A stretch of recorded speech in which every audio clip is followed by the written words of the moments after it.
Vamos a resolver este problema por el método simplex dual. Pero antes de, bueno, y también vamos a ver un poco de precio sombra al final del video. Antes de resolver el problema en sí, digamos, la mecánica del método, lo que quiero que esté claro es por qué estamos usando el método simplex dual para resolver este problema, por ejemplo. En general, cuando vamos a resolver cualquier problema, lo primero que buscamos es una base inicial. Recuerden que la base inicial es una solución al sistema de ecuaciones de tal forma que representa un punto en el espacio factible del problema. Si no tenemos esa base, es decir, ese punto de arranque, entonces no podemos empezar a aplicar simplex, porque simplex se mueve pues en las aristas, ¿verdad? Por los puntos extremos. Este problema, espero que ya todos vean rápidamente que no tiene una base inicial en las variables originales y tampoco los tiene si consideramos los slacks de las restricciones, porque aquí hay un slack 2, que este sí podría ser parte de la base, pero la restricción 1 y la 3 tienen excesos. Esos excesos son negativos y por lo tanto no pueden ser parte de la base. Entonces, para resolver este problema tendríamos que, pues, podríamos usar el método de las dos fases, usando dos variables artificiales, una en el primer restricción y otro en la tercera. O también podemos usar la teoría de dualidad. La propiedad que estamos usando prácticamente para el método simplex dual es la propiedad de soluciones complementarias de la teoría de dualidad. ¿Qué quiere decir? Bueno, primero sabemos que cada problema primal tiene un problema dual asociado a él, y esta propiedad nos dice que si estamos resolviendo un problema y estamos viendo que las funciones objetivo valen lo mismo, lo cual pasa en cada tabla del método simplex, o sea, el z y el w valen lo mismo, pero no están en optimalidad, quiere decir que uno de los dos problemas no está en su región factible. Entonces, lo que nos ayuda a esto, o lo que podemos hacer basándonos en ese principio, es que sin formular el dual de este problema vamos a resolverlo dentro de la tabla simplex del problema original. ¿Cómo lo vamos a hacer? Lo vamos a hacer yéndonos a un punto no factible de este problema primal. Eso quiere decir que vamos a estar no cumpliendo ciertas restricciones. Por ejemplo, esta restricción que dice mayor o igual a 40 tiene un exceso. Entonces, ese exceso es una variable que tiene que ser mayor o igual a 0. ¿Qué pasa cuando esa variable se hace menor o igual a 0? Quiere decir que el punto que estamos viendo está del otro lado de donde está marcando la restricción. Por ejemplo, si aquí estamos, este es el eje, digamos, no sé, X, el que sea, X1. Si estoy viendo un punto aquí, la distancia que hay de esta restricción a este punto es positiva. Entonces, esto es un punto válido porque está de este lado de las flechas. Pero en el momento en que veo un valor negativo, quiere decir que estoy viendo un punto que está por acá, fuera de la región factible. Y esto es prácticamente lo que va a pasar cuando hagamos una base inicial para este problema. Vamos a cambiar los signos de desigualdad y vamos a tener slacks que van a tomar valores negativos. Entonces, esto es lo que está pasando en términos generales. El simplex dual está usando el problema dual de este problema primal para llegar a un punto factible de este problema primal, porque el origen no es un punto factible para este problema, puesto que tenemos estas dos restricciones de mayor o igual que, ¿ok?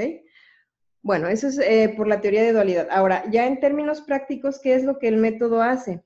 Lo que hace el método es buscar una base en slacks. Entonces, en las restricciones que tengamos mayor o igual que, vamos a multiplicar toda la restricción por menos 1, y de álgebra nos acordamos que cuando hacemos eso, el signo de la desigualdad se invierte. Multiplicar o dividir por un número negativo una desigualdad hace que el signo de la desigualdad se invierta. Entonces, eso vamos a hacer con los que tengan mayor o igual que. Vamos a multiplicar este por menos 1. Y nos va a quedar menos 2x1 menos x2 menor o igual a menos 40. No olviden este menos, ¿verdad? Que es un menos 40. Ahora, este que sigue aquí ya tiene un slack, es un menor o igual que. Entonces, ese no le voy a hacer nada, lo copio tal cual. X1 más 3x3 menor o igual a 32. Y lo dejo positivo, tal como está. Este es mayor o igual, lo quiero invertir, entonces lo multiplico por un menos 1, me queda menos x1 más x2 menos x3 menor o igual a menos 22. Y aquí sigue habiendo la restricción de que todas sean mayor o igual a 0, eso es siempre. Porque simplex no puede manejar variables que no sean mayor o igual a 0. Vamos a ver después qué vamos a hacer cuando tengamos ese tipo de variables. Bueno, entonces ponemos este en forma estándar y nos va a quedar menos 2x1 menos x2 más S1 es igual a menos 40, y ahí está la no factibilidad. S1 va a arrancar siendo menos 40, es decir, va a estar al otro lado de donde marca la desigualdad. X1 más 3x3 más S2 es igual a 32. Menos x1 más x2 menos x3 más S3 es igual a menos 22. Entonces, aquí ya hay base inicial en los slacks. En S1, S2 y S3 tenemos la matriz que ocupamos, que es 1, 0, 0, 0, 1, 0, 0, 0, 1. El problema es que tanto el slack 1 como el 3 no están en un punto factible. Pero bueno, de eso se encarga el método simplex dual. Entonces, vamos a copiar en nuestra tabla simplex este set de restricciones junto con la función objetivo, la cual no le hacemos nada, esa se queda tal cual como está, y nos va a dar esta tabla simplex. Aquí estoy poniendo la función objetivo con los signos que le corresponden, despejándolo hacia el lado izquierdo, y todos los coeficientes de las restricciones con los lados derechos negativos.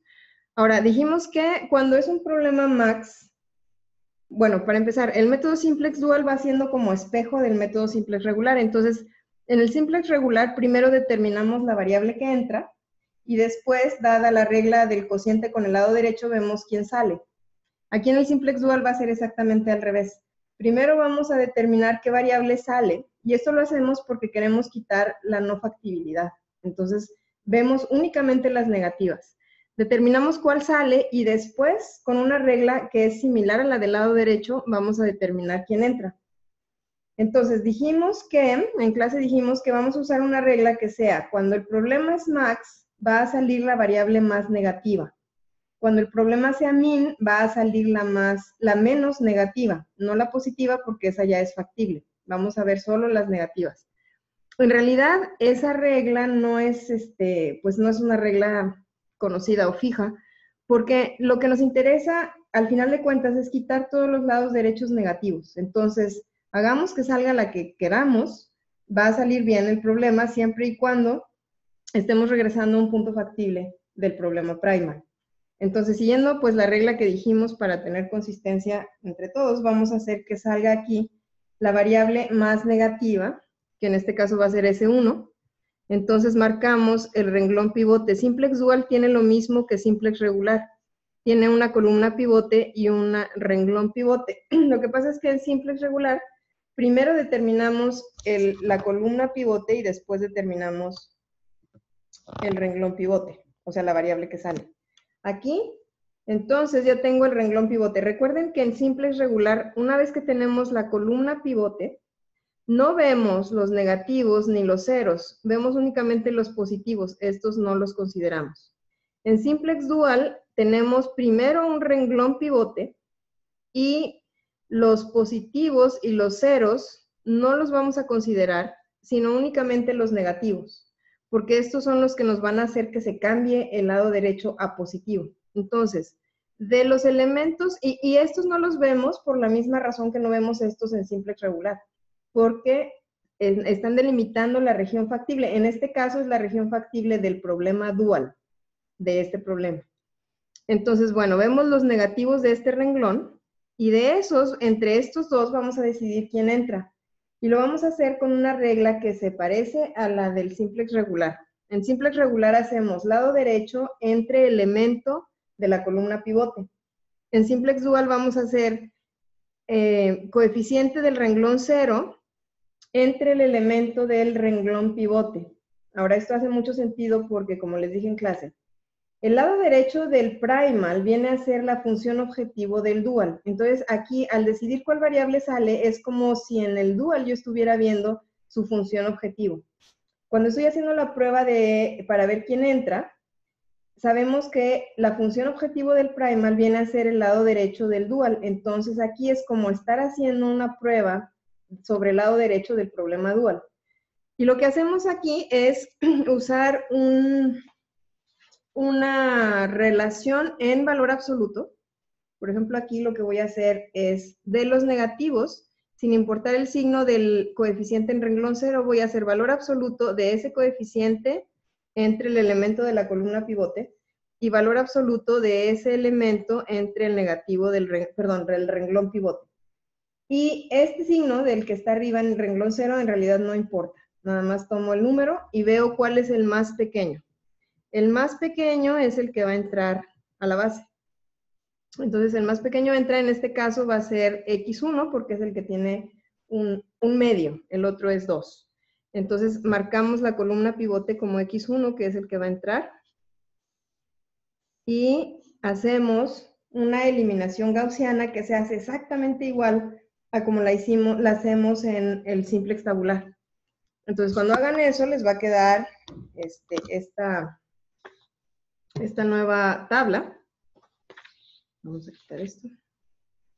Esta ya es la tabla que obtenemos cuando estamos haciendo la eliminación gaussiana del anterior. Aquí, una vez que hacemos esto, lo primero que debemos checar es si este punto ya es factible para el problema primal. Eso lo checamos viendo si todavía hay negativos acá. Recuerden que Z, tanto Z como W son libres, ¿verdad? Este menos 20 no marca no factibilidad. Este puede ser 0, positivo, o negativo. Lo que me está marcando que este punto todavía no es factible es este menos 2. Este lado derecho, el lado derecho se considera a partir de las variables, ¿verdad? Solo este. Entonces, este negativo dice que todavía no estamos en punto factible. Entonces, vamos a hacer que esa variable salga de la base, que es S3. Entonces, marcamos el renglón pivote. Y vamos a nuevamente ver quién va a entrar, con la misma prueba que hicimos arriba, ¿verdad? En este caso, los dos negativos son estos. Entonces, en valor absoluto voy a buscar quién sea el que va a salir. Aquí voy a poner menos 5 entre menos 1 o 0.5 entre menos 0.5 y el valor absoluto es importante, ¿verdad? Aquí el más pequeño es este, entonces va a entrar S1, que es curioso porque S1 se salió aquí y ahora va a entrar acá otra vez. Pero eso está bien, lo que está haciendo es moviéndonos a un punto factible del primer. Hacemos otra vez la eliminación gaussiana, que es en Excel lo pueden hacer, ya saben cómo. Y les va a quedar esta otra tabla, una vez que ya hicieron esa eliminación gaussiana. Nos brincamos para acá. Y lo que vemos también, entonces estén atentos porque ahora lo que buscamos es que ya lleguemos a un punto factible. En este caso, el punto factible va a ser porque ya no hay lados derechos negativos, ya todos son positivos.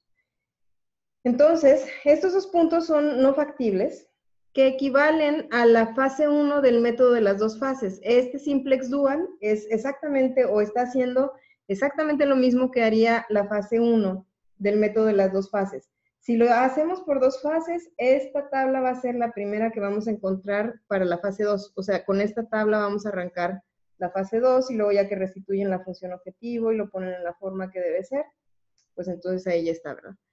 Bueno, y entonces aquí vamos a ver que esto todavía no está óptimo, entonces vamos a hacer que entre, vamos a optimizar. A partir de aquí se hace una optimización y vamos a optimizar diciendo que va a entrar, como es un max, entra el más negativo, que es este, y el que va a salir es el que sea menor, 22 entre 1, 10 entre 2 o 4 entre 2, y aquí el que más es pequeño es ese 1, entonces ese 1 salió, entró y vuelve a salir, y ahí se va.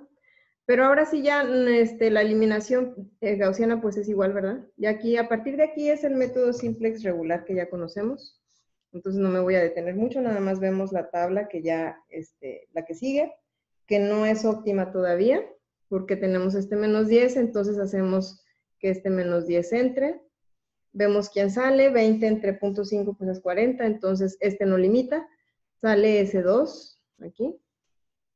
Y luego hacemos otra vez eliminación gaussiana para encontrar ahora sí la última tabla que vamos a tener aquí, que es esta.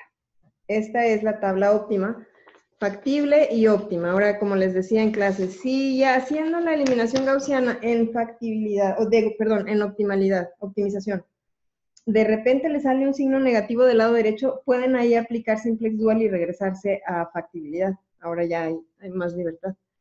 Bueno, ahora lo que quiero revisar, bueno, antes de eso, esta ya es óptima, entonces escribimos la solución, que z óptima es 5. Yo sé que el W, o sea, el valor del dual va a ser igual 5. Y el SFB de este problema va a ser x1, 19.25, x2, 1.5, x3, S1, S2 y S3, o E1, E2, E1, S2 y E3, que eran los originales. Ahora, lo que quiero marcar aquí hasta aquí ya acaba el método simplex dual, que lo que hay que cuidar es eso, ¿verdad? Es primero llegar de no factibilidad a factibilidad, o sea, punto factible, y después optimizar, como sabemos. Ahora, lo que quiero revisar son los precios sombra. Los precios sombra son los valores de las variables dual, que están así literalmente en este punto en el renglón 0. O sea, estas son las variables, los valores de las variables. Aquí en esta tabla estos no son valores de variables, estos son coeficientes del renglón 0. Pero en el dual son los valores de las variables. Entonces decimos que el valor del precio sombra de la restricción 1 es 0.5. El valor del precio sombra de la restricción 2 es 2.5. Y el precio sombra de la restricción 3 es 2.5. Ahora, ¿qué son los precios sombra? Precios sombra son el cambio que hace la función objetivo si se aumenta en una unidad el recurso. En realidad, por ejemplo, vamos a verlo, les voy a enseñar la formulación en Lingo. Aquí está la formulación en Lingo del problema que tenemos. Entonces, recordando que los valores de los precios sombra son 0.5, 2.5 y 2.5, vamos a primero ver qué quiere decir eso para la restricción 2. ¿Por qué la restricción 2? Porque es una restricción del tipo menor o igual que. Aquí lo tenemos, ¿verdad? Entonces, este 32 lo puedo interpretar como recursos disponibles que tengo. O sea, esta actividad de variables que voy a tener de este lado tiene que ser siempre menor o igual a 32 porque es lo más que tengo. Entonces, el precio sombra de esa restricción es 2.5. El valor óptimo que tenemos aquí es 5. Entonces, yo sé que si a este recurso le aumento 1, este valor de 5 tiene que subir en 2.5, o sea, irse a 7.5, y lo vamos a ver aquí. Si aquí le pongo 33, una unidad arriba, el valor objetivo, la función objetivo se va a 7.5. Ahora, las otras restricciones hay que tener cuidado, porque las otras son del tipo mayor o igual que. Entonces, aquí el precio sombra no representa un aumento en este número. ¿Por qué? Porque esto es como una restricción que tengo, algo que tengo que cumplir. O sea, estas dos actividades de variables tienen que ser mayor o igual a 40. Aquí, como yo ayudo a la formulación o como la hago más flexible, es reduciendo en 1 este 40. Entonces, el 5 original va a bajar, va a aumentar en 0.5, que es el precio sombra, si yo disminuyo en una unidad este 40. O sea, se va a ir a 0.5 cuando lo considere 39. Y aquí está. ¿Por qué? Porque es que en una restricción le aumento y en otra le disminuyo.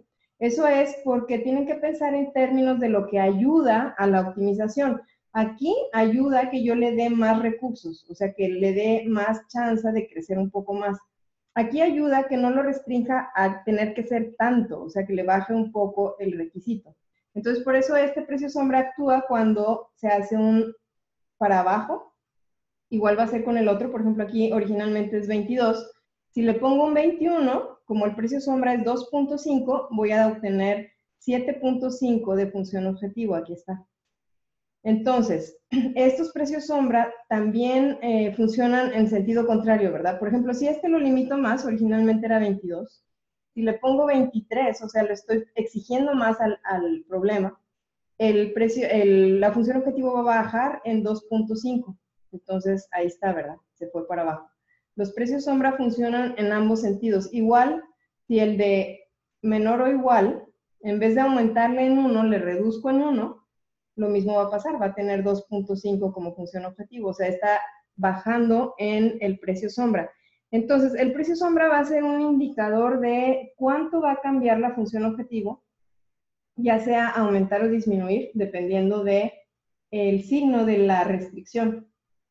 Y de hecho, no les enseñé, pero el original es este. Esta es la solución original. Vamos a ver que aquí nos está dando la información de los precios sombra y de los slacks del dual.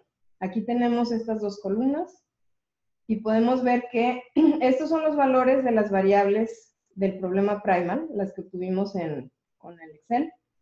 Este primer renglón es Z otra vez, ese no lo consideramos, pero estos tres que vienen aquí son los slacks del problema primal, o sea, holgura o exceso, lo que sea. De este lado donde dice dual price, igual el primer renglón no lo vemos. Estos son los valores de las variables dual, que son los precios sombra, que son los que obtuvimos. Ahora, ¿por qué aquí dice negativo y negativo? Y nosotros obtuvimos positivos. Este negativo solo está indicando el signo de la desigualdad. O sea, que el recurso, en vez de aumentarse para ayudar en la función objetivo, se tiene que disminuir. Y estos tres que están acá son los valores de las variables slack, o holgura, slack o excesos del problema dual. Entonces, si formuláramos el problema dual de este problema y lo resolvemos, vamos a ver que este cuadro de valores va a salir en este lugar y este va a salir acá abajo, o sea, van a salir cruzados, ¿verdad? Las columnas van a estar cambiadas y unos van a estar arriba y otros van a estar abajo. Pero son los mismos valores porque el primal y el dual siempre guardan la misma relación. Bueno, espero que esto les haya servido y pues aquí termina el método simplex dual.